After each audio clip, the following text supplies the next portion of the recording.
আসসালামু আলাইকুম। আমি রাওয়ালপিন্ডির বাসিন্দা। আজ আমি যে ঘটনা আপনাকে বলবো সেটি একটি ভ্রমণের ঘটনা। আমার এক ভাই এবং 3 বোন, সব বোনই আমার চেয়ে ছোট। ঘটনাটি 2022 সালের। আমাদের ফুপুর ছেলের বিয়ে ছিল। আমাদের লাহোর যেতে হবে, তারপর লাহোর থেকে আটক যেতে হবে বরযাত্রী নিয়ে। আমাদের নিজের গাড়ি ছিল। আমরা ঠিক করেছিলাম সকালে তাড়াতাড়ি রওনা দেব, কিন্তু বাবা বললেন তার অফিসের কিছু কাজ আছে আর আমারও একাডেমির কাজ আছে। আমি বাসায় একটি একাডেমি চালাতাম, যেখানে টিউশন পড়াতাম। বাবা বললেন আমি যেন আগে ছাত্রদের পড়িয়ে দিই আর তিনি তার অফিসের কাজ শেষ করেন। আমি সকাল 8টার মধ্যে একাডেমির কাজ শেষ করলাম। এদিকে মা আর বোনেরা প্রস্তুতি নিচ্ছিল। আমরা সকাল 11টার পর বাসা থেকে বের হলাম। এখনো মোটরওয়েতে উঠিনি, এমন সময় খবর পেলাম ঘন কুয়াশার কারণে মোটরওয়ে বন্ধ। বাবা বললেন তাহলে চলো জিটি রোড দিয়ে যাই। আমি জিটি রোড ধরে গাড়ি চালাতে লাগলাম। প্রায় 10 মিনিট পর আমরা একটি ট্রাককে ওভারটেক করছিলাম। ঠিক তখন দেখি কিছু গাড়ি উল্টো দিক থেকে ফিরে আসছে। আমি থেমে তাদের জিজ্ঞেস করলাম কি হয়েছে। তারা বলল সামনে রাস্তার কাজ চলছে। তখন আমরা ভাবলাম ফিরে গিয়ে কাল সকালে রওনা দেব, কিন্তু বাবা বললেন মোবাইলের ম্যাপ চালু করো। আমাদের বাবার কাছে নোকিয়া মোবাইল ছিল, আর এসব স্মার্টফোন ও ম্যাপ ব্যবহার সম্পর্কে তার কোনো ধারণা ছিল না, মায়েরও না। বাবার উদ্দেশ্য ছিল আমি যেন ম্যাপে লোকেশন দেখে কোনো বিকল্প রাস্তা বের করি। আমি ম্যাপে চেক করে দেখলাম কাছে একটি কাঁচা রাস্তা আছে, যা পরে জিটি রোডের সঙ্গে যুক্ত হবে। আমি সেই লোকেশন সেট করলাম এবং গাড়ি কাঁচা রাস্তায় চালিয়ে দিলাম। তখন গাড়ি সম্পূর্ণ নির্জন পথে চলছে আর আমি গাড়ি চালাচ্ছিলাম। সামনের সিটে মা বসেছিলেন আর পেছনে বাবা ও বোন। গাড়ি চলতে চলতে আমার মনে হলো পেছনের টায়ারের হাওয়া হয়তো কমে যাচ্ছে, মনে হচ্ছে টায়ারটা ফেসে গেছে। বাড়ির সবাই তখন ঘুমিয়েছিল। আমি গাড়ি থামিয়ে বাইরে নামলাম। গাড়ির ভেতরে হিটার চলছিল, তাই ঠান্ডা লাগছিল না, কিন্তু বাইরে নামতেই ঠান্ডায় কাঁপুনি শুরু হয়ে গেল। আমি আবার গাড়ির ভেতরে ঢুকে জ্যাকেট নিয়ে বাইরে এলাম এবং টায়ার পরীক্ষা করলাম। দেখলাম সত্যি হাওয়া নেই। আমি নিচু হয়ে কাজ করছিলাম। এমন সময় মনে হলো আমার ঠিক পাশেই কেউ এসে দাঁড়িয়েছে, কিন্তু আশেপাশে কোনো মানুষ ছিল না, কোনো উপস্থিতির চিহ্নও নেই। হঠাৎ সাহস করে মাথা তুলে দেখি আমার বাবা। আমি বাবাকে বললাম আপনি গাড়ির ভেতরে যান, বাইরে খুব ঠান্ডা, টায়ার পাংচার হয়ে গেছে।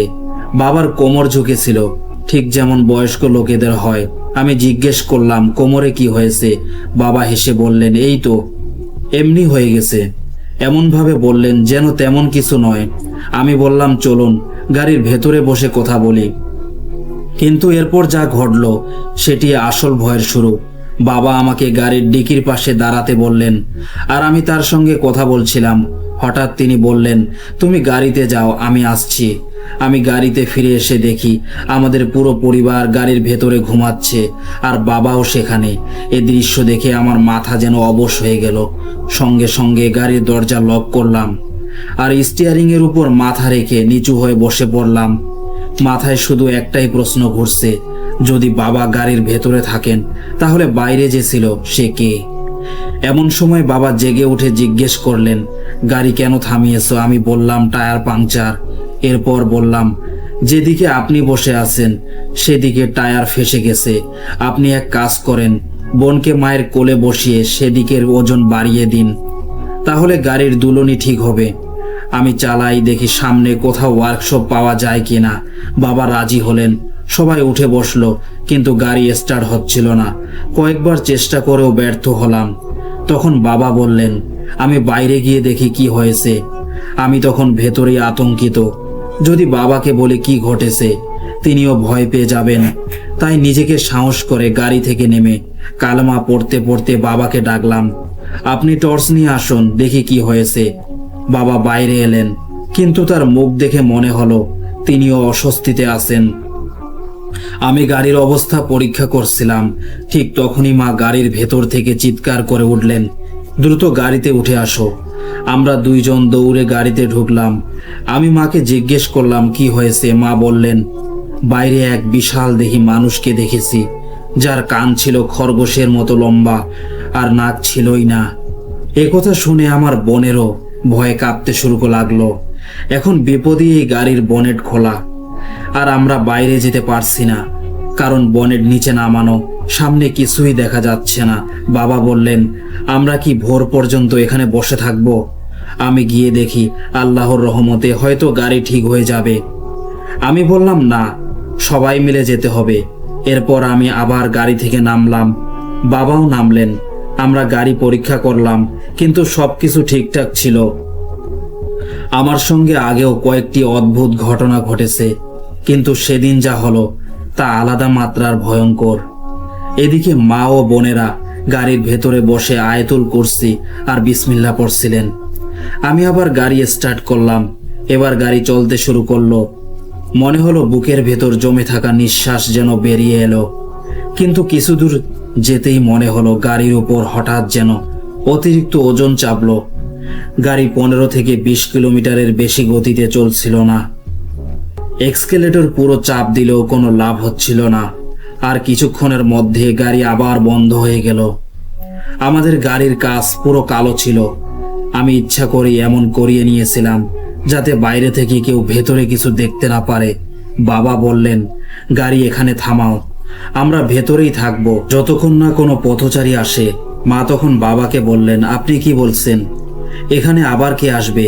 এই ছোট্ট কথাতেই মা এবং বাবার মধ্যে তর্ক শুরু হয়ে গেল। হঠাৎ বাবা গাড়ি থেকে নেমে বাইরে চলে গেলেন এবং সিগারেট ধরালেন। আমরা গাড়ির কাচ সামান্য নামিয়ে বাবার দিকে তাকিয়েছিলাম। তিনি তখন ডিকির কাছে দাঁড়িয়েছিলেন, কিন্তু হঠাৎ বাবার আচরণ একেবারে অস্বাভাবিক হয়ে গেল। তিনি হঠাৎ গাড়ির সামনে কাঁচা রাস্তার দিকে দৌড়ে যেতে লাগলেন। এই মুহূর্তের অবস্থা ভাষায় বর্ণনা করা কঠিন। আল্লাহ কারো সঙ্গে যেন এমন পরিস্থিতি না ঘটান। আমি দ্রুত গাড়ি থেকে নেমে টর্চ আর আমার লাইসেন্সধারী বন্দুক নিয়ে বের হলাম, যাতে নিজেকে রক্ষা করতে পারি। টর্চের আলো ফেলতেই দেখলাম বাবা অনেক দূর এগিয়ে গেছেন। আমি তার পেছনে দৌড় দিলাম। দৌড়াতে দৌড়াতে আমার ফোন হাত থেকে পড়ে গেল, যেটা দিয়ে আমি পরিবারের সঙ্গে যোগাযোগ রাখতে চেয়েছিলাম। অবশেষে বাবার কাছে পৌঁছে তাকে জোরে জড়িয়ে ধরলাম। বাবা আমার দিকে এমন তীব্র দৃষ্টিতে তাকালেন যেমন রাগ আমি তার চোখে আগে কখনো দেখিনি। হঠাৎ বাবা অজ্ঞান হয়ে পড়লেন। আমি তাকে কাঁধে ভর দিয়ে গাড়ির দিকে নিয়ে এলাম। অন্ধকার, হালকা কুয়াশা আর এই অদ্ভুত পরিস্থিতির মধ্যে আমি বাবাকে বসিয়ে একটু শ্বাস নিলাম। তখনই মনে পড়ল আমার ফোনের কথা। খোঁজাখুঁজি করতে চাইছিলাম, কিন্তু বাবাকে সামলাতেই ব্যস্ত ছিলাম। হঠাৎ শুনতে পেলাম কেউ হাসছে। সেই হাসি এমন ছিল যেন কেউ ইচ্ছে করে আমাকে বিপদে ফেলে আনন্দ পাচ্ছে, মজা করছে, এমন কি যেন আমাকে চড় মারছে। আমি সঙ্গে সঙ্গে উঠে 4-5টি হাওয়ায় গুলি ছুড়লাম। বিশ্বাস করুন, আপনি সেখানে থাকলেও হয়তো একই কাজ করতেন। বন্দুকটি লাইসেন্সধারী ছিল। এরপর আমি আবার সেই দিকেই হাঁটতে লাগলাম। চলতে চলতে দেখলাম আমার গাড়ির দরজা খোলা। দ্রুত পা বাড়ালাম আর কাছে গিয়ে দেখি নতুন সমস্যা। আমি এখন বলি, যখন আমি বাবার পেছনে দৌড়াচ্ছিলাম তখন গাড়ির ভেতরে কি হচ্ছিল? আমার মা আর বোন গাড়ির ভেতরে ছিল না। আমি তাদের জিজ্ঞেস করতে চেয়েছিলাম, কিন্তু তখন সময় ছিল না। আগে বাবাকে গাড়িতে তুলে আনতে হবে। বাবাকে গাড়িতে বসিয়ে বোনদের শান্ত করলাম, গাড়ি লক করলাম এবং মাকে খুঁজতে বের হলাম। আমার কাছে শক্তিশালী একটি টর্চ ছিল। সেই টর্চের আলো ফেলে মাটিতে পায়ের ছাপ দেখতে পেলাম, যা ঝোপঝাড়ের দিকে যাচ্ছিল। আমি সেই দিকে এগোলাম। মনে হচ্ছিল কিছুক্ষণ আগের ঘটনাগুলো আমার মাথায় বারবার বাজছে আর আমার শরীর কাঁপতে শুরু করেছে। আমি অনেকক্ষণ ধরে মাকে খুঁজতে লাগলাম। হঠাৎ মনে হলো মা যেন আমাকে ডাকছেন। ঝোপঝাড় পেরিয়ে জঙ্গলের ভেতর দিক থেকে তিনি ডাক দিচ্ছেন। আমি তাড়াতাড়ি দৌড়ে গেলাম, আর সেখানে পৌঁছে যে দৃশ্য দেখলাম এটাই ছিল আমার জীবনের সবচেয়ে ভয়ঙ্কর মুহূর্ত। আমার মা মাটিতে প্রায় পুঁতে রাখা হয়েছিল, আর তিনি চিৎকার করছিলেন আর আঙ্গুল দিয়ে কিছু দেখাচ্ছিলেন। আমি ঘুরে তাকাতেই যে দৃশ্য চোখে পড়ল তা ভাষায় বর্ণনা করা প্রায় অসম্ভব। সেই লোক যাকে মা আগে দেখেছিলেন, অদ্ভুত রকমের চেহারা, তার কান এত বড় যে তার বৃদ্ধাঙ্গুলের কাছ পর্যন্ত নেমে এসেছে, আর মুখ ছিল একেবারে গোল, মানে আসলে কোনো মুখের বৈশিষ্ট্যই ছিল না। সে মানুষের চেয়ে অনেক লম্বা, আর তার উপস্থিতি এমন ভয় আর আতঙ্ক ছড়াচ্ছিল যা শব্দে বোঝানো যায় না। আমি যা এখন বলবো তা যদি কারো মন নরম হয় তবে তাকে বলবো কিছুক্ষণ শুনবেন না, কারণ ঘটনাটা ভয়ঙ্কর। আমি আমার এক বোনকে হারিয়েছিলাম, সে মারা গিয়েছিল। এই দৃশ্য দেখে আমি অস্ত্র বের করতে চেয়েছিলাম, কিন্তু আমার শরীর আর মন যেন অবশ হয়ে গেল। কিছুই বুঝতে পারছিলাম না, প্রাণ ওষ্ঠাগত হয়ে গিয়েছিল। তারপর আমি অজ্ঞান হয়ে গেলাম। চেতনা ফেরার পর দেখলাম আমি গাড়ির ভেতর আছি। আমি আমার এক বোনকে জিজ্ঞেস করলাম কি হয়েছে। সে জানালো বাবা জ্ঞান ফিরে পেয়েছেন আর আমাকে খুঁজে গাড়িতে নিয়ে এসেছেন। এখন তিনি মাকে খুঁজতে গেছেন। আমি উঠে বাইরে তাকালাম, সামনে একটি খোলা রাস্তা যার দুই পাশেই শুধু জঙ্গল। আমার পায়ে এত ব্যথা হচ্ছিল যে ঠিকমতো দাঁড়াতেই কষ্ট হচ্ছিল, আর মাটি ছোঁয়ালেই পায়ের পাতায় প্রচন্ড যন্ত্রণা হচ্ছিল। তবুও আমি উঠে দাঁড়ালাম, যদিও বারবার ইচ্ছে হচ্ছিল আবার শুয়ে পড়ি। হঠাৎ দেখলাম বাবা মাকে কাঁধে করে আনছেন। আমি গাড়ি থেকে নেমে কষ্ট করে তার কাছে গেলাম। বাবা বললেন মায়ের জ্ঞান ফিরে এসেছে, কিন্তু মৃধা নেই, যে আমার বোন ছিল।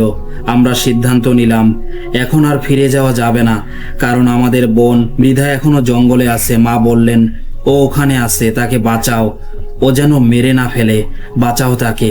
মায়ের কথায় আমার মনে ভয়ঙ্কর চিন্তা এলো, যা আমি রাতে দেখেছিলাম তা কি সত্যি ছিল নাকি চোখের ধোঁকা। আল্লাহ করুন ওটা যেন কেবল ধোঁকাই হয়। তারপর বাবা আর আমি মিলে জঙ্গলে খুঁজতে বের হলাম। খুঁজতে খুঁজতে আমরা কোথায় এসে পড়লাম বুঝতে পারিনি। সামনে একটি বাড়ি দেখতে পেলাম, দরজায় কড়া নাড়লাম, কিন্তু কোনো সাড়া নেই। বাড়িটি ফাঁকা, জনশূন্য। আরো কিছুটা এগিয়ে গেলে একটি ভগ্নপ্রায় জায়গা দেখতে পেলাম। অনেকক্ষণ ধরে খোঁজার পর যখন আমরা সেই জায়গার কাছাকাছি পৌঁছালাম, তখন দেখলাম সেটি কোনো দরগা নয়, বরং মন্দিরের মতো একটি ফাঁকা জায়গা। ভেতরে কিছুই ছিল না, পুরো শূন্য। সেখানে গিয়ে আমরা দেখলাম আমার বোন মৃধা সেখানে পড়ে আছে। আমি কিভাবে বলবো সেই মুহূর্তে আমাদের অবস্থা কেমন ছিল। আল্লাহ যেন এমন পরিস্থিতি কারো শত্রুর ওপরও না আনেন। আমরা মৃধাকে আমার জ্যাকেট দিয়ে ঢেকে দিলাম, আর আমি ও বাবা মিলে তাকে গাড়ির দিকে নিয়ে চললাম। বাবার অবস্থা এমন ছিল যে তিনি কিছু বলতে পারতেছিলেন না, শুধু নীরবে হাঁটছিলেন। আমি মৃধাকে পিছনের সিটে বসিয়ে মায়ের ফোন নিলাম। মা জিজ্ঞেস করলেন তোমার বাবা কোথায়? আমি বললাম তিনি পথে আসছেন। আমি বাবাকে বললাম আপনার ফোন দিন, আমি 15তে পুলিশ কল করি। আমি বারবার কল করার চেষ্টা করছিলাম, কিন্তু সেখানে কোনো সিগন্যাল আসছিল না। আমি মাকে বললাম আপনি গাড়িতে বসুন, আমি একটু সামনে গিয়ে দেখি সিগন্যাল পাই কি না। কিছুটা এগোতেই সিগন্যাল পাওয়া গেল, আর আমি কল করলাম। প্রথমেই নিজের বন্ধুদের খবর দিলাম, কারণ আমরা এত দূরে যাইনি এবং আমার বন্ধু সেখানে আসতে পারত। আমি তাদের লোকেশন পাঠালাম এবং বললাম যত দ্রুত সম্ভব চলে আসো। আর ভাগ্যবান সেই যার ভালো বন্ধু থাকে। আমার বন্ধুও খুব তাড়াতাড়ি চলে এলো। আমি 15তে পুলিশে ফোন করলাম এবং তাদের লোকেশন জানালাম। তারা বলল এই জায়গা থেকে 20 থেকে 25 কিলোমিটার সামনে এক চৌকি আছে, সেখান থেকে আমরা কাউকে পাঠাবো, আপনি চিন্তা করবেন না। ফোন রাখার সাথে সাথেই পিছন থেকে কান্নার শব্দ পেলাম। ঘুরে দেখি আমার মা আমার বোনের মৃতদেহ দেখে ফেলেছে। আমি তাড়াতাড়ি গিয়ে তাকে সান্ত্বনা দিলাম। প্রায় সকাল 7টা পর্যন্ত আমার বন্ধু আমার সঙ্গে ছিল। সেও দেখে খুব ভয় পেয়েছিল এবং মানসিকভাবে ভেঙে পড়েছিল। কিছুক্ষণ পর পুলিশও এসে গেল। আমরা পুরো ঘটনা তাদের বললাম এবং আমার এক বন্ধু পরিবারের সবাইকে সেখান থেকে সরিয়ে নিল। তারপর আমরা রেস্কিউ ডাকলাম। তারা মৃধার মৃতদেহ নিয়ে গেল এবং আমার এক বন্ধু তাদের সঙ্গে রওনা হলো। আমরা নিজেদের গাড়িতে পিছনে ছিলাম আর পুলিশ আমাদের তাদের গাড়িতে তুললো। আমার বন্ধু আমার গাড়ি পুলিশ ভ্যানের সঙ্গে নিয়ে এলো। সব সম্পন্ন হওয়ার পর জানাজা ইত্যাদি শেষে আমি মসজিদের মোল্লা সাহেবকে ঘটনাটি বললাম। তিনি বললেন প্রথম যে অদ্ভুত জীব তোমার কাছে এসেছিল সে ছিল এক ধূর্ত জিন। সে তোমার বাবার উপর প্রভাব ফেলেছিল। ওখানে অনেক ধরনের জিন ছিল যাদের আমরা দেখতে পাই না। যখন তুমি গুলি চালিয়েছিলে তখন তা তাদের আঘাত করেছিল আর তারা প্রতিশোধ নিয়েছে তোমার বোনকে মেরে। এখন আমি আপনাকে বলি, যখন আমি বাবার পেছনে যাচ্ছিলাম তখন গাড়িতে কি হচ্ছিল, গাড়ি এমন ভাবে দুলছিল যেন একবার এক পাশ থেকে আবার অন্য পাশ থেকে কেউ ধাক্কা দিচ্ছে। এতে আমার পরিবারের সবাই ভয় পেয়েছিল। যখন আমি গুলি চালালাম তখন মাও ভয় পেয়েছিলেন। আল্লাহ করুন যেন কোনো ডাকাত বা চোর না হয়। হঠাৎ আমার বোন গাড়ি থেকে নেমে জঙ্গলের দিকে দৌড়ে গেল, আর মাও তার পেছনে ছুটলেন। আমার মোবাইল যা আগে পড়ে গিয়েছিল সেটা আমরা পেয়েছিলাম, কিন্তু তাতে এমন এক নখের দাগ ছিল যা ভাষায় বোঝানো যায় না। এটাই ছিল আমার ঘটনা। আপনার চ্যানেলে অবশ্যই শেয়ার করবেন। আপনার বোনের জন্য গভীর শোক প্রকাশ করছি। আল্লাহ তাআলা তার মর্যাদা উঁচু করুন এবং জান্নাতে সর্বোচ্চ স্থান দিন, আমিন। এরপর চলুন আরেকটি ঘটনার দিকে যাই। আসসালামু আলাইকুম। আশা করি আপনি ভালো আছেন। আল্লাহ পাক আপনাকে সব সময় খুশি রাখুন এবং নিরাপদে রাখুন, আমিন। আমার নাম হায়দার, আমি শিয়ালকোট থেকে।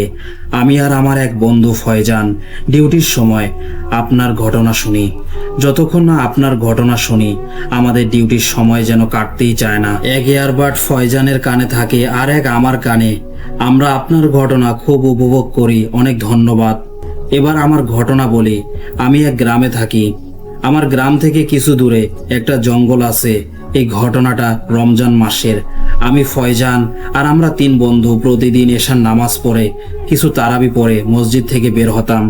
তারপর এক দোকান থেকে পানীয়, নাস্তা, সিগারেট ইত্যাদি নিয়ে এক মুরগির খামারের রাস্তা দিয়ে চলে যেতাম। সেখানে ইট বিছানো এক রাস্তা ছিল যা জঙ্গলের দিকে চলে গেছে। রাতের বেলা সেখানে কেউ থাকতো না। এটা ছিল নির্জন এবং ভাঙাচোরা পথ, যেখানে আমরা বসে গল্প করতাম, সিগারেট খেতাম। ওই জায়গা থেকে প্রায় 7 থেকে 8 একর দূরেই জঙ্গল শুরু হতো। জঙ্গলের অবস্থান বলি এটি রাস্তার ধারে। আমাদের গ্রামটার পিছন দিকে একটা দুধের খামার আছে। যাই হোক, এক রাতে আমরা 3 বন্ধু বসেছিলাম। আমরা সিগারেট ধরালাম এবং গল্প শুরু করলাম। কথা বলতে বলতে আলোচনা চলে গেল ভুতুরে গল্পে। আমার বন্ধু ফয়জান বলল সে কোনো কিছুতেই ভয় পায় না। তখন আরেকজন বলল তাহলে 10 মিনিট জঙ্গলের ভেতরে থেকে দেখাও, কাল রাতের ডিনার আমার তরফ থেকে। ফয়জান সঙ্গে সঙ্গে রাজি হয়ে গেল। সে আসলেই সাহসী ছিল এবং জঙ্গলের দিকে হাঁটা শুরু করলো। আমি আর সেই বন্ধু বসে দেখতে লাগলাম। আমরা অনেক চেষ্টা করলাম তাকে বোঝাতে যেও না, থাক, কিন্তু সে বলল এবার দেখিয়ে দেব। চাঁদের আলোয় সবকিছু দেখা যাচ্ছিল আর জঙ্গল একদম সামনে। ফয়জান আমাদের সামনেই জঙ্গলে ঢুকে গেল। আমি বলি এ জঙ্গলটা খুব বড়। ফয়জান ঢোকার পর 15 মিনিট হয়ে গেল, কিন্তু সে ফিরল না। আমাদের দুশ্চিন্তা শুরু হলো, এখন কি করব? আমরা তাকে কল দিলাম, রিং যাচ্ছিল, কিন্তু সে ধরছিল না। আমার আর তৃতীয় বন্ধুর মাথায় কিছুই আসছিল না, সাহস হচ্ছিল না যে জঙ্গলে ঢুকবো। ফয়জানও তো আসলে আমাদের জন্যই ঢুকেছিল। 30 মিনিট কেটে গেল আর আমরা আর ধৈর্য ধরতে পারলাম না। সাহস করে আমরা সেই পথ দিয়ে জঙ্গলের ভেতরে ঢুকতে লাগলাম যেদিক দিয়ে সে গিয়েছিল। ভেতরে ঢুকতেই চাঁদের আলো উধাও। গাছপালা এত ঘন ছিল যে আলো ভেতরে আসতে পারছিল না। আমি আর আমার তৃতীয় বন্ধু ভয়ে কাঁপছিলাম। আমার তৃতীয় বন্ধুর নাম নাজিম। আমরা আয়াতুল কুরসি পরে নিজের গায়ে ফুঁকতে লাগলাম। দুজনেই মোবাইলের টর্চ অন করেছিলাম। জঙ্গল থেকে অদ্ভুত শব্দ আসছিল, যেন শেয়ালের ডাকের মতো। আপনাকে কি বলবো, এমন মনে হচ্ছিল যেন হৃৎপিণ্ড বন্ধ হয়ে যাবে আর সেখানেই পড়ে যাব। এই দৃশ্য এতটাই ভয়ঙ্কর ছিল যে ভাষায় বোঝানো যায় না। আমরা একে অপরের হাত ধরে সামনে এগোতে লাগলাম। মনে হচ্ছিল কেউ আমাদের পেছনে হাঁটছে। আমরা ভাবলাম হয়তো ফয়জানি মজা করছে। আমরা পিছনে ফিরে তাকালাম, কেউ নেই। আমরা কাপা গলায় বললাম, ফয়জান, আমাদের ভয় দেখিও না। আমরা খুব ভয় পেয়েছি, সামনে চলে এসো, চলো ফিরে যাই। কিন্তু কোনো উত্তর এলো না। তারপর মনে হলো আমাদের ডান দিকে কিছু দূরে এক গাছের পাশে কেউ আমাদের দিকে তাকিয়ে আছে। আমরা আলো ফেললাম, কিন্তু সেখানে কেউ নেই। আমাদের সাহস ফুরিয়ে যাচ্ছিল। ভয়ে অবস্থায় খুব খারাপ অবস্থা হয়ে গেল আমাদের। এবার যা বলবো আপনি হয়তো বিশ্বাস করবেন না, কিন্তু এটাই সত্যি। আমাদের সামনে জঙ্গলের গভীরে এক মহিলা দাঁড়িয়েছিল।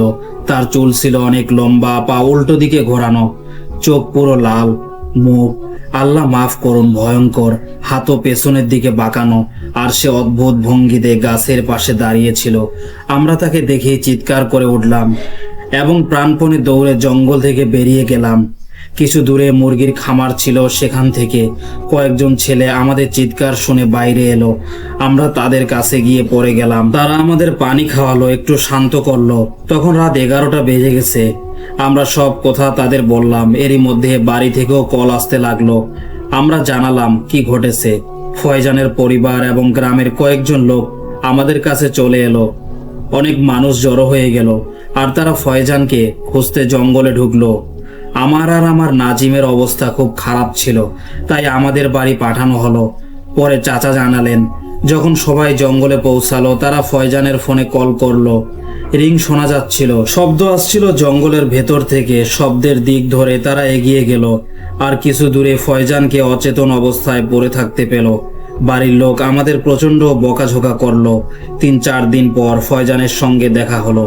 আমরা জিজ্ঞেস করলাম, তুই কোথায় ছিলি? সে বলল, যখন আমি জঙ্গলের ভেতরে গেলাম তখন হঠাৎ খুব সুন্দর একটা সুগন্ধ এলো। আমি সেই সুগন্ধের পেছনে হাঁটতে লাগলাম। সামনে দেখি এক মেয়ে বসে আছে, তার সঙ্গে একটা ছোট্ট বাচ্চাও আছে। আমি এগিয়ে গিয়ে জিজ্ঞেস করলাম, আপনি কে? সে আমার দিকে তাকালো আর মুহূর্তের মধ্যেই তার মুখ ভয়ঙ্কর হয়ে গেল। এত ভয়ঙ্কর যে আমি দেখে সঙ্গে সঙ্গেই অজ্ঞান হয়ে পড়ে গেলাম। এরপর থেকে আমরা দিনের আলোতেও আর কখনো জঙ্গলের দিকে পা বাড়াইনি। আমাদের গ্রামের মহিলারা জঙ্গল থেকে কাঠ খড়ি নিয়ে আসতো, যা চুলায় রান্নার জন্য ব্যবহার হতো, কিন্তু আমরা আর কখনো যাইনি। এটাই ছিল আমার সত্যি ঘটনা। আশা করি আপনাদের ভালো লেগেছে আর আপনার চ্যানেলে অবশ্যই আপলোড করবেন। এবার আরেকটি ঘটনায় চলে যাই। আসসালামু আলাইকুম, আমার নাম সুবহান। আমি গত 2 মাস ধরে আপনার ঘটনাগুলো শুনছি। ভেবেছি আজ আমার আব্বুর জীবনে ঘটে যাওয়া একটা ঘটনা শেয়ার করব। যখন আমি খুব ছোট ছিলাম তখন আমার আব্বু এয়ারপোর্টে গাড়ি চালাতেন। একদিন তার কাছে হায়দ্রাবাদের জন্য একটা বুকিং এলো। মাগরিবের সময় তিনি যাত্রীদের নিয়ে রওনা হলেন। যাত্রীদের নামিয়ে দিয়ে ফেরার পথে তিনি এক অদ্ভুত ঘটনার মুখোমুখি হলেন, যা তাকে আতঙ্কিত করে তোলে। ফেরার পথে তিনি এক নির্জন রাস্তা দিয়ে যাচ্ছিলেন। সেখানে তিনি দেখলেন এক বয়স্ক মহিলা তাকে লিফট চাইছেন। আব্বু ভাবলেন, এ তো হয়তো একজন অসহায় মহিলা, সাহায্য করা উচিত। তিনি জিজ্ঞেস করলেন, আপনাকে কোথায় যেতে হবে? কিন্তু মহিলা কোনো উত্তর দিলেন না। তখন আব্বু বললেন, আপনি গাড়িতে উঠে বসুন, আমি আপনাকে আপনার গন্তব্যে পৌঁছে দেব। মহিলা গাড়ির পেছনের সিটে বসলেন আর আব্বু গাড়ি চালাতে লাগলেন। কিছু দূর যাওয়ার পর হঠাৎ গাড়ি বন্ধ হয়ে গেল। যদিও তখন তিনি একা ছিলেন, যাত্রীদের নামিয়ে এসেছেন। তিনি ভাবলেন, গাড়ি থেকে নেমে দেখে আসি কি হয়েছে। গাড়ির বুনেট খুলে দেখলেন, কিন্তু কোনো সমস্যা বোঝা গেল না। তখন ভাবলেন, বনেট বন্ধ করে আবার স্টার্ট দিয়ে দেখি। বনেট বন্ধ করে গাড়ির ভেতরে তাকাতেই দেখলেন সেই বয়স্ক মহিলা নেই। আব্বু একটু ভয় পেয়ে গেলেন। গাড়ির কাছাকাছি গিয়ে আবার তাকালেন, সত্যি কেউ নেই। হঠাৎ দেখলেন সেই মহিলা গাড়ির সামনে দাঁড়িয়ে আছে। আব্বু ভয়ে সঙ্গে সঙ্গে গাড়ির ভেতরে ঢুকে দরজা লক করে দিলেন। এক মুহূর্তে মহিলার সামনে থেকে অদৃশ্য হয়ে গেলেন। কিন্তু রিয়ার ভিউ মিররে তাকাতেই আব্বু দেখলেন সেই আবার গাড়ির পেছনের সিটে বসে আছে। এ দৃশ্য দেখে আব্বু সঙ্গে সঙ্গে গাড়ি থেকে নেমে দরজা খুলে দৌড়ে পালালেন। কিছু দূর গিয়ে অজ্ঞান হয়ে পড়লেন। জ্ঞান ফিরলে দেখলেন তিনি হাসপাতালে শুয়ে আছেন। আশেপাশে কয়েকজন মানুষ দাঁড়িয়ে। আব্বু তাদের সবকিছু বললেন। তারা জানালো, এলাকায় এমন ঘটনা প্রায় ঘটে এবং আগেও অনেকের সঙ্গে হয়েছে। তারা বলল, আপনার সঙ্গেও হয়তো তেমন কিছু হয়েছে। পরে তারা আব্বুকে কোনোভাবে বাড়ি পৌঁছে দিল। এরপর থেকে আব্বুর শরীর 1 সপ্তাহ ধরে খারাপ ছিল, জ্বর কম ছিল না। শেষমেশ তিনি চাকরিটাও ছেড়ে দিলেন। এই ঘটনা 2009 সালে ঘটেছিল। এরপর থেকে আব্বু আর কখনো একা হাইওয়েতে কখনো ভ্রমণ করেননি। রাতে নীরবতা এবং একাকী ভ্রমণে কখনো যাত্রা করবেন না। আল্লাহ পাক আপনাদের সবার রক্ষা করুন। আল্লাহ হাফেজ। ধন্যবাদ যে আপনি আপনার ঘটনা আমাদের সঙ্গে শেয়ার করেছেন। এবার একটি ছোট্ট ভ্রমণ সংক্রান্ত ঘটনা শেয়ার করি। আসসালামু আলাইকুম, আমার নাম আব্দুল হামদ কুরেশি। আমি রাওয়ালপিন্ডি থেকে। আমি আপনার সাবস্ক্রাইবার তখন থেকেই যখন আপনি আপনার নতুন চ্যানেল খুলেছেন। প্রতিদিন রাতে আপনার ঘটনা শুনতে ভালোই লাগে, অনেক মজা পাই। আল্লাহ পাক আপনাকে আরো অনেক সফলতা দান করুন, আমিন। আজ আমি যে ঘটনা শেয়ার করতে চাই তা আমার আব্বুর কাজিনের একজন ড্রাইভারের সঙ্গে ঘটে। ঘটনা 2018 সালের। ড্রাইভার রাওয়ালপিন্ডি থেকে মুজফ্ফরাবাদ যাচ্ছিল। রাত প্রায় 12টা। তিনি রাওয়ালপিন্ডি থেকে রওনা হলেন। পথে কিছু কিলোমিটার এগোতে গিয়ে হঠাৎ তার সামনে একজন দুলহান দাঁড়িয়েছিল, মানে একজন কনে দাঁড়িয়েছিল। ড্রাইভার সঙ্গে সঙ্গেই ব্রেক মেরে গাড়ি থামালো। তিনি অবাক হয়ে ভাবতে লাগলেন, এ কি অবস্থা। হঠাৎ তার নজর সেই কনের পায়ে গেল। মনে রাখবেন, যা তিনি দেখলেন তা চমকে দেওয়ার মতো ছিল। মেয়েটির পা উল্টো ছিল। ড্রাইভার সঙ্গে সঙ্গে গাড়ি স্টার্ট করে দ্রুত চলতে লাগলেন। ড্রাইভারের বয়স প্রায় 55 থেকে 60 বছরের মধ্যে। তিনি গাড়ি চালিয়ে যাচ্ছিলেন, কিন্তু তার অবস্থা খুবই খারাপ হয়ে যাচ্ছিল। এরপর ভুরবুনের কাছে এক বৃদ্ধ তাকে থামাতে হাত বাড়ালেন। ড্রাইভার ভাবলেন হয়তো ফজরের সময় এসেছে এবং বৃদ্ধ মানুষটা মসজিদ যেতে চাইছে। তিনি বৃদ্ধকে গাড়িতে উঠতে দিলেন। বৃদ্ধ চুপচাপ বসেছিলেন। ড্রাইভার ভাবলো এই ঘটনাটি তার সঙ্গে শেয়ার করবে, কিন্তু বৃদ্ধ শুধু একটি অদ্ভুত হাসি দিলেন। কিছুক্ষণ পর বৃদ্ধ বললেন, আমাকে পাশে নামিয়ে দাও, আর হ্যাঁ, একবার আমার পা দেখো, হয়তো আমারও উল্টো। ড্রাইভার বৃদ্ধের পায়ের দিকে তাকালেন। হায় আল্লাহ, বৃদ্ধেরও পা উল্টো। ড্রাইভার সঙ্গে সঙ্গে গাড়ির দরজা বন্ধ করে আবার পূর্ণ গতিতে গাড়ি চালালেন। চলার সময় মনে হচ্ছিল কেউ তাকে পিছন থেকে টেনে ধরছে। বাদ পৌঁছানোর কিছুক্ষণ আগে ড্রাইভার অজ্ঞান হয়ে পড়লেন। আল্লাহর রহমতে গাড়ি থামতে পারলেন। সকালে মানুষ দেখতে পেলেন গাড়ি রাস্তার মধ্যে দাঁড়িয়ে আছে। কাছে গিয়ে দেখলেন ড্রাইভারকে হাসপাতালে নিয়ে যাওয়া হলো। কিছুদিন হাসপাতালে থাকার পর ড্রাইভার সুস্থ হয়ে ঘরে ফিরলেন। আল্লাহ পাক তার মাগফিরাত করুন, আমিন। এটাই ছিল আমার ঘটনা। আশা করি আপনি এই ঘটনাটি আপনার চ্যানেলে আপলোড করবেন। চলুন আরেকটি ঘটনায় চলে যাই। আসসালামু আলাইকুম। আমি আপনার একজন সাবস্ক্রাইবার। 2 সপ্তাহ আগে আমি আপনার চ্যানেলের খোঁজ পেয়েছি। আপনার ঘটনাগুলো আমার ভীষণ ভালো লাগে, আর তাই আমি আপনার সঙ্গে আমার নিজের একটা ঘটনা শেয়ার করতে চাচ্ছি, যা প্রায় 8-9 মাস আগে আমার সঙ্গে ঘটেছিল। এই কারণেই আমি আমার নাম প্রকাশ করতে চাই না। আমি প্রায় 1 বছর ধরে সৌদিতে আছি, কিন্তু 1.5 বছর ধরে কোনো কাজ করছি না, শুধু এখানে থাকছি। যে ঘরটিতে আমি থাকি সেটি আমি 1.5 বছর আগে বুক করেছিলাম, আর 5 মাসের অগ্রিম ভাড়াও দিয়ে রেখেছিলাম। যাকে এই অগ্রিম দিয়েছিলাম সে একজন আরব। আমার রুমের পাশেই একটি প্লান্ট স্টোর আছে। এটি মরুভূমির সাহারার মতো একটি নির্জন জায়গায় অবস্থিত। এখানে কোনো বাড়িঘর নেই, শুধু এই একটি প্লান্ট স্টোর। আমার রুমের বাম দিকে একজন খুব ধনী আরবের বাড়ি আছে, কিন্তু পুরো এলাকায় এটি একমাত্র বাড়ি। তাই মূলত এখানে রয়েছে আমার রুম, এই প্লান্ট স্টোর, আর ওই ধনী আরবের বাড়ি। 1.5 বছর আগে যখন আমি এখানে শিফট হই, প্রথম 1 মাস সবকিছু ঠিকঠাক চলছিল। আমার রুমে কোনো পাখা নেই, তাই গরমকালে প্রচন্ড গরম পড়ে। এজন্য আমি একটি কুলার কিনে এনেছিলাম, কিন্তু পরে আমার অদ্ভুত ধরনের স্বপ্ন দেখা শুরু হলো, যেন এক ধরনের ড্রোন খাব অস্বাভাবিক পুনরাবৃত্তি হওয়া স্বপ্ন। সে স্বপ্নগুলো ছিল এমন কোন জিন এসে আমার ওপর আক্রমণ করছে। যেমন আমরা মাঝে মাঝে স্বপ্নে দেখি হঠাৎ পড়ে যাচ্ছি, আর পড়ে যাওয়ার আগে ধর্মর করে ঘুম ভেঙে যায়। আমার সাথেও ঠিক তেমনই হতো। স্বপ্নে দেখতাম একটি জিন এসে আমাকে জড়িয়ে ধরছে, কিন্তু সে পুরোপুরি জড়িয়ে ধরার আগেই আমার ঘুম ভেঙে যেত। প্রথমে আমি ভাবলাম হয়তো আমি সোজা হয়ে শুয়ে থাকি বলেই এমন হচ্ছে, কিন্তু ব্যাপারটা তেমন নয়। 2য় মাস শুরু হতেই এই স্বপ্ন প্রতিদিন হতে লাগলো। আমি প্রায় আম্মুকে ফোন দিয়ে বলতাম আমার এমন এমন স্বপ্ন হচ্ছে। আম্মু বলতো রুমে কোরআন মাজিদ রাখো, কোরআন পড়ো, আয়াতুল কুরসি পড়ো। কিন্তু প্রতিদিন একই স্বপ্ন আসতে থাকায় আমি ভয় পেতে শুরু করলাম, কারণ আমি এখানে পুরোপুরি একা থাকি। প্লান্ট স্টোর রাত 8টার দিকে বন্ধ হয়ে যায়, আর তারপর আমি পুরো মরুভূমিতে আমি একা থাকি। প্রায় 10 কিলোমিটার দূরে একটি মাহাতা ছোট বাজার বা স্টেশন আছে, যেখানে আমি খাবার খেতে যাই।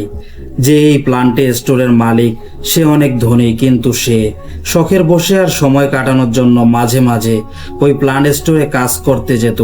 সেই মালিক সেও রাত 8টার মধ্যেই চলে যেত। যাই হোক, আমার ওই অদ্ভুত স্বপ্নগুলো ড্রোন খাপ চলতেই থাকলো। আমি আম্মুকে বলতাম, ভাইকেও বলতাম।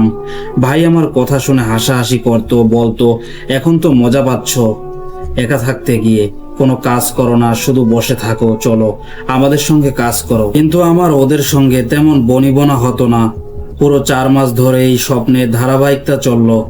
তারপর 4 মাস পর আমার সঙ্গে আসল প্যারানরমাল অ্যাক্টিভিটি শুরু হলো।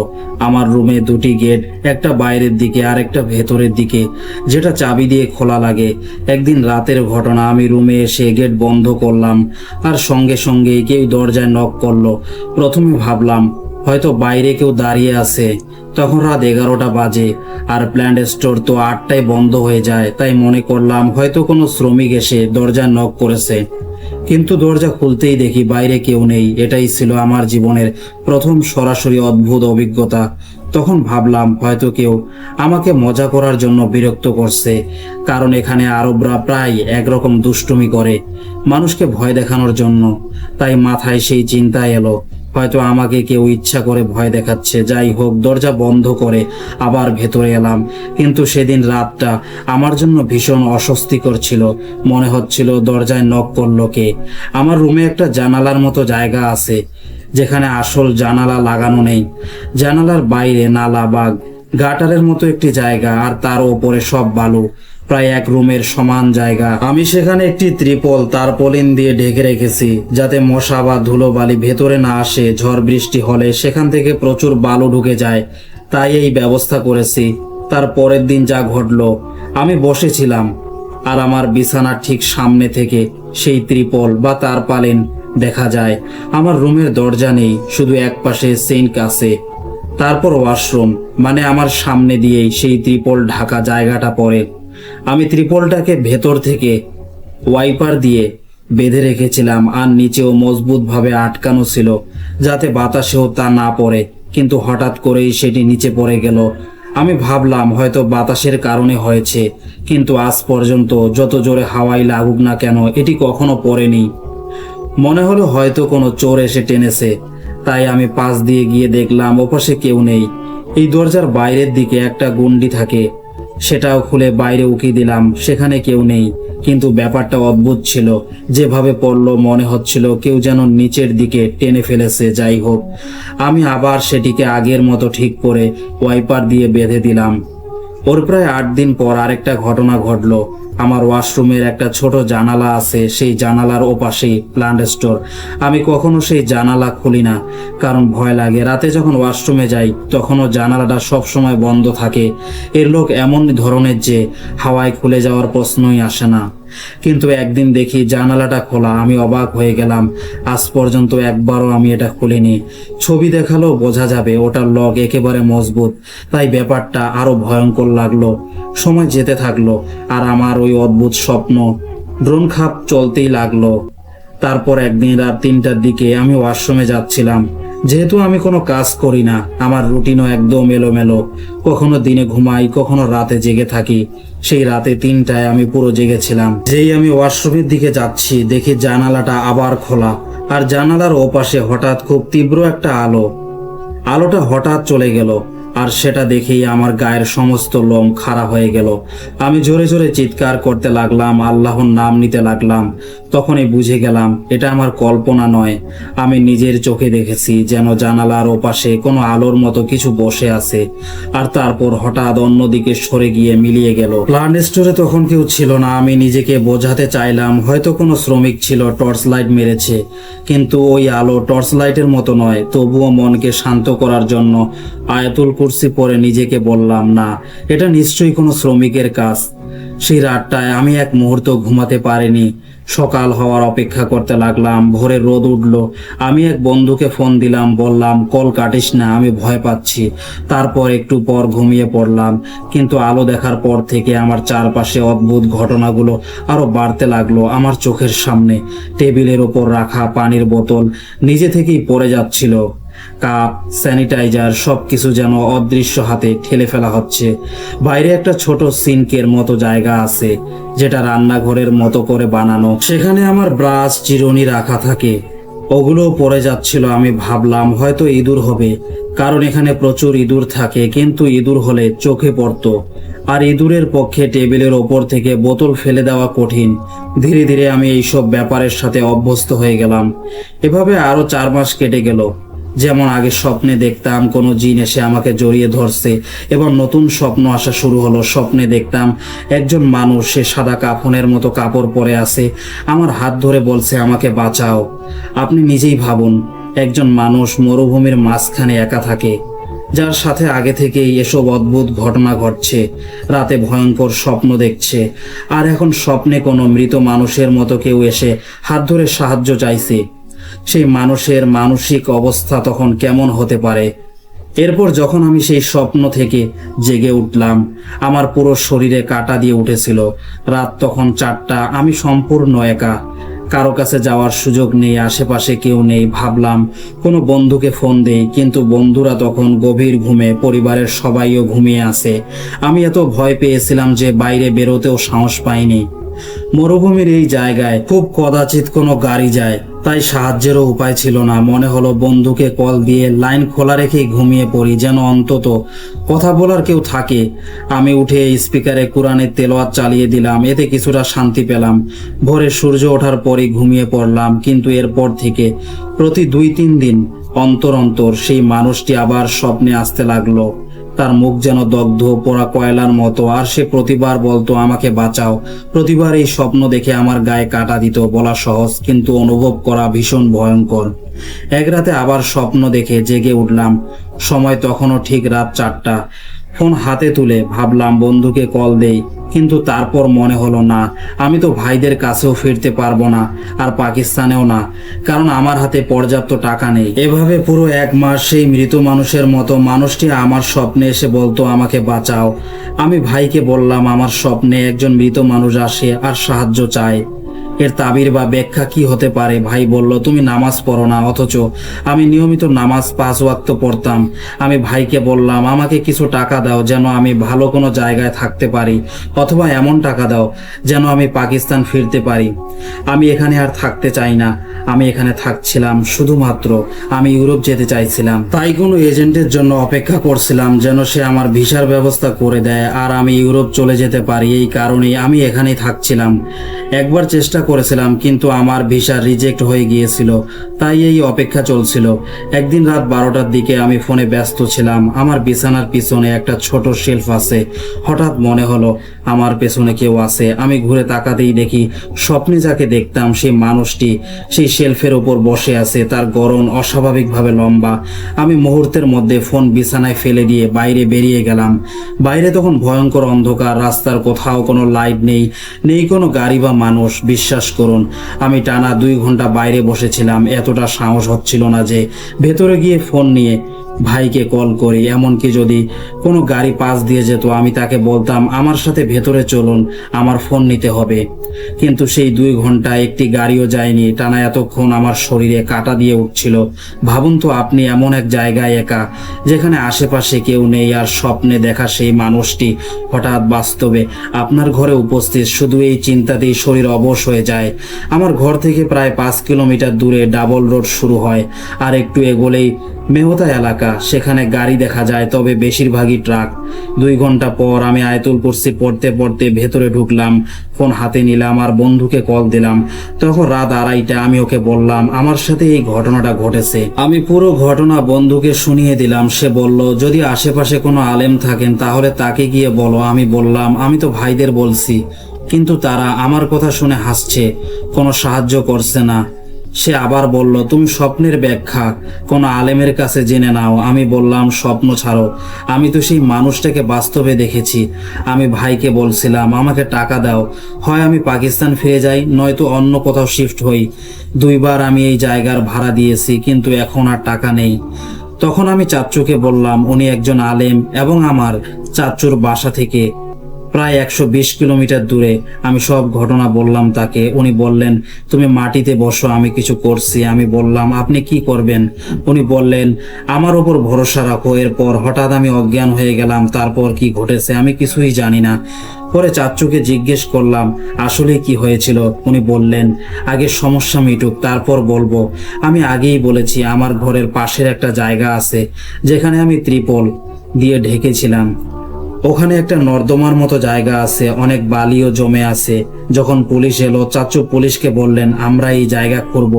পাশের প্ল্যান্ট স্টোর থেকে আমরা খোঁড়ার সব সরঞ্জাম নিলাম এবং জায়গাটা খুঁড়তে শুরু করলাম। আর বিশ্বাস করবেন না, সেখানে একটি মৃতদেহ চাপা ছিল। আমার ধারণা অনুযায়ী এখানে যে আরবি লোকটা ছিল সে ভালো মানুষ ছিল না, একেবারে বদমাশ টাইপ।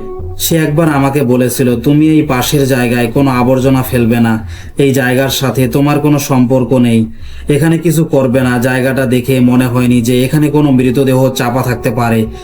দেখতে ঠিক একটা নর্দমার মতো লাগছিল, অথচ সেই মৃতদেহটাই আমার স্বপ্নে আসতো। পুলিশ তদন্ত চালিয়ে যেতে লাগলো। প্রায় 1 মাস ধরে প্রতিদিন পুলিশ আসতো। আমি এখান থেকে বের হতেও পারিনি, কারণ আমি 5 মাসের ভাড়া দিয়ে রেখেছিলাম।